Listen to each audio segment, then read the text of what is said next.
ఎవరైతే ప్రార్థనకి ఎక్కువ ప్రాధాన్యత ఇస్తారో, ఎవరైతే ఎక్కువగా ప్రార్థనలో గడుపుతారో వాళ్ళు ధైర్యంగా ఉంటారు. వస్తాయి బెదిరింపులు, వస్తాయి ఎదిరింపులు, వస్తాయి యేసు క్రీస్తుని ఆరాధించకూడదని వస్తాయి, యేసు నామం ఉచ్చరించకూడదని వస్తాయి, యేసు క్రీస్తుని గురించి మాట్లాడకూడదని వస్తాయి. ఇవాళ నేనేదో చెప్తున్నానని కాదు, కానీ మీరున్న సమాజంలో ఎన్ని రకాలుగా మీరు ఇబ్బందులు పడుతున్నారో, ఎన్ని రకాలుగా మీరు వేధించబడుతున్నారో, సమాజంలో మీరు ఎన్ని రకాలుగా దూషించబడుతున్నారో, ఎన్ని రకాలుగా కించపరచబడుతున్నారో. చదువుకుంటున్న పిల్లల మధ్యలో వివక్ష.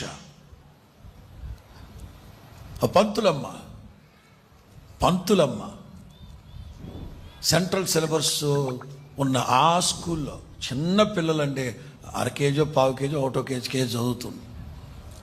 నువ్వు క్రిస్టియను కదా అని వివక్ష చూపుతా ఉంది. కానీ ఆ క్లాస్ అంతట్లో ఫస్ట్ ర్యాంక్ వచ్చేసరికి సిగ్గుపడిపోయింది. అబద్ధాలు చెప్పట్లేదు, నేను చెప్పిన మాటలు చెప్తున్నా. చదువుకుంటున్న చోట ఇదే వివక్ష, ఉద్యోగాలు చేసే చోట ఇదే వివక్ష, వ్యాపారాలు చేసే చోట ఇదే వివక్ష. నేను పదే చెప్తున్నాను. వేల సంవత్సరాలుగా మనం అందరం కలిసే ఉన్నాం కదా భారతదేశంలో. ఈ మధ్య ఎవడో పనికి మాలిన మాటలు మాట్లాడుతూ, రెచ్చగొట్టే మాటలు మాట్లాడుతూ, ఈ మతాల మధ్యలో వివక్షలు రెచ్చగొట్టే మాటలు మాట్లాడుతూ ఎందుకు కక్షలు పెట్టుకుంటున్నారు? ఆడెవడో లబ్ధి పొందుదామని, వాడెవడో సొమ్ము చేసుకుందామని పిచ్చవాగుళ్ళు వాగుతుంటే మనకెందుకు ఆ గొడవలు? మనందరం కలిసి ఉండాలి కదా దేశంలో. వేల సంవత్సరాల క్రితం అందరం కలిసే ఉన్నాం. గత కొద్ది కాలముగా ఈ వివక్షలు ఎక్కువైపోయి జాగ్రత్త.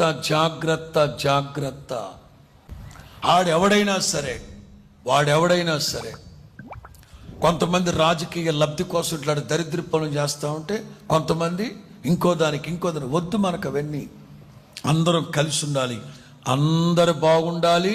అందులో మనం కూడా ఇదే నినాదంతో భారతదేశం ముందుకెళ్ళాలి, రాష్ట్రం ముందుకెళ్ళాలి. వివక్ష వ్యాపారాలు చేసే చోట, ఉద్యోగాలు చేసే చోట, ప్రతి చోట బెదిరింపులు. కావాలని వీళ్ళు చేతగానోళ్ళు వీళ్ళు ఏవి చేయరు అంటే అదొక చులకనైపోయింది, లోకు అయిపోయింది క్రైస్తవ్యం అంటే. వీళ్ళను కూడా బెదిరిస్తున్నారు, భయపెడుతున్నారు. కానీ వాళ్ళు ప్రార్థనా పరులు గనక ధైర్యంగా దేవుని వాక్యాన్ని నేదే చెప్తున్నాను. మీరు చేస్తున్న ఏ చోటైతే ఇట్లాంటి వివక్షలు, బెదిరింపులు, సాధింపులు సాధిస్తున్నాడు పాస్టర్ గారు, రాసి రంపాన పెడుతున్నారండి. ప్రార్థన చేయి యేసునామములో. వాళ్ళకి స్థాన భ్రంశం కలుగుతుంది, వాళ్ళని తీసేస్తాడు దేవుడు అక్కడి నుంచి.